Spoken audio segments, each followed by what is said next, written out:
Well, we saw a lot of poke coming out from the side of G2 last time they played this last game.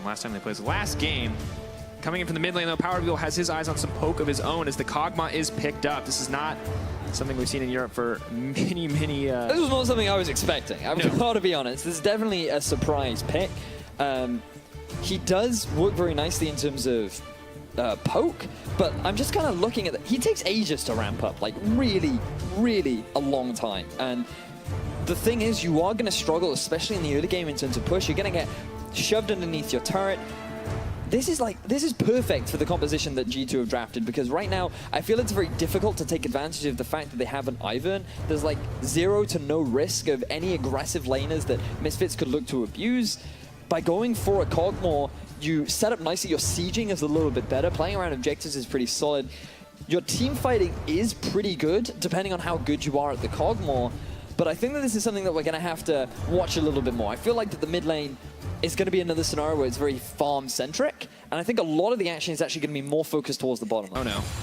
Alfari may have bit off more than he can chew, though. He does have the flash available. Perkz dealing a decent amount of damage. Candy King is on the way in, and Alfari now set to fall. Not even going to burn the flash. Accepts his fate as first blood drops for G2. And honestly, Trick continues to just rain hell on this jungle, but if he may be in trouble, Mithy going to have to back out. Trick is in trouble. Daisy going in. Redemption not going to proc soon enough. Misfits responding with a pick of their own. Now, the play here, I think, was just Alfari making a misplay. He doesn't realize that the people are missing on the map. This should have been red. He has no vision control. Oh, it doesn't matter, though, because Hansama's going off. He's trying to get another kill. Perkz is slowed, but it's not going to matter in the end. G2 set to take the advantage. Ignore running. Expect. Doing Poppy things, but not enough Poppy things to take Ignore in the end. You can send Poppy down bot as we see Arrow. You can just catch Mithy instead. Power of Evil. Doesn't really hesitate to throw down that ultimate there, just to poke him out, just to close out that kill. Trick. He's looking to start a party here. Has he bit off more than he can chew? The teams are starting to move forward. Snare goes in. Mithy he's not gone. going to go to the back line. Mithy goes down, but Cacao is being chased. Tunnel over the wall. Pops up just to make sure Daisy can't get anything else. Flash over from Perkz. Curtain call, and it's going to be curtains for Misfits. Hansama one-shot hit, and they dodge it. Goes wide. Nice sidestep. No one going down from Misfits quite yet outside of the initial pick from Cacao. Oh, snared up. Power of Evil is going to be able to walk away from this one in the end. G2, nice catch in the end.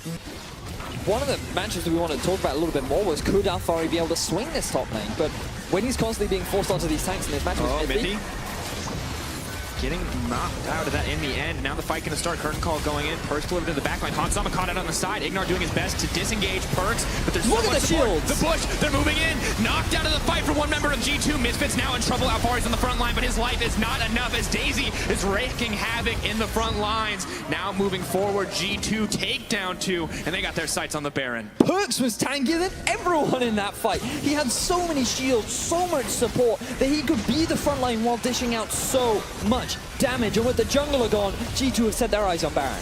Now moving forward, health bar dropping lower and lower, but the execute damage from Kog'Maw could be a real threat here. No way that this should fall in the favor of Misfits, but we've seen crazier things happen. We've seen Power of Evil take so much away, but they're not going to let him do it. Into the wall goes Power of Evil. Does his best now to disengage. Perkz is just too slow to make it in. Has Expect overstayed as the Baron drops for G2. How many are they going to lose in exchange? G2 Perkz has to be safe. One more shot. Not going to get it. Heal comes out from Sven. Oh, Power of Evil takes him down in the end. Not going to be enough. Let himself be seen. Power of Evil is moving up to the top side. Has to be careful, though. Has to respect the Rise engage. Be ready for Perkz. They've sent 2 members top to deal with him. Alfari now engaged on by Daisy. Going to get knocked up, but pulled back into Expect. Mithy alive on the backside. Sven completely untouched. Trick doing his best to disengage. There's bushes everywhere. Perkz is going to get something on the top side. Tower going to go down. Misfits need to engage here, but they're pulling back. It's just a slow, grinding team fight of tanks. No one has found a way into the back line on either side. Hansama oversteps for a second, but gets cleansed out of it in the end. Redemption going in. Decent damage. Alfari locked up. Rise now coming in. Perkz going to be hand-delivered into the team, into the fight. Expect on the front line, but no one can kill him. Ignar taking so much damage. Cacao, the one in trouble. Flash forward from Expect. Damage across the board for G2. Now moving for more, but no one dropping on the G2 side. Hansama taken out. Once again, just a skirmish of 1 kill. It was simply the inevitable. It was so difficult for Misfits to force the fight. And even if they did, they just did not have the damage to to kill this tanky Perks that has so much support. He comes so late into the fray that he's able to quickly clean up the fight, and even though they only get one kill, they get it onto Hansauer. Expect is just keeping his eye on. G2 are only setting up vision around the Baron. They're not even hard committing to it because they feel that they can just play the wave game. They know that if Misfits try to force a fight, they're going to lose as Kakao goes in. He's the only one who's going in, though. The disengage might come in. Mithy is caught out. They were a little slow coming in on the Mikhails, but that's double.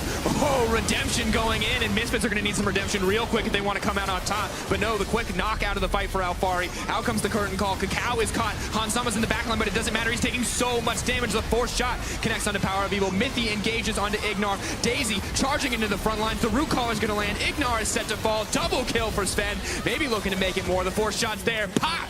Triple kill dropping for him. Expect now backs off as G2 take absolute control.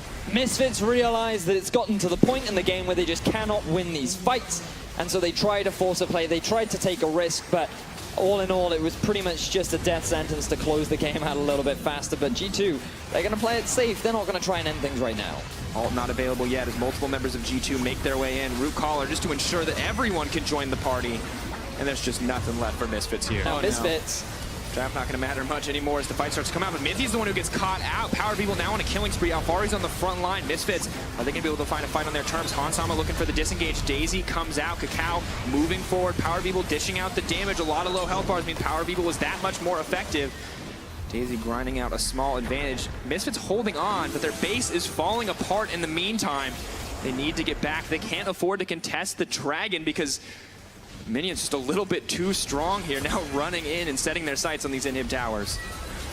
Trading Mithy for your top laner. Sure, you end up getting a kill, but at the end of the day, it means very little when G2 pick themselves up the Elder Dragon. They still have the Baron buff. They can just make their way into the base of Misfits, use the Baron-empowered super minions, just knock on the doors of the Nexus, and I think this is GG for G2.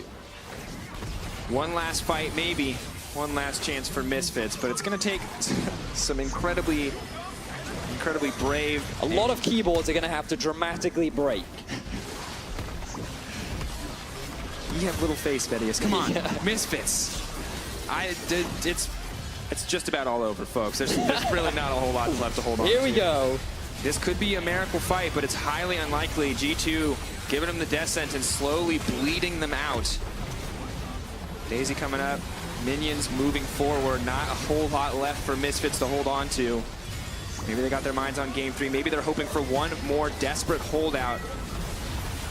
Either way, it might not matter. Daisy taking some damage.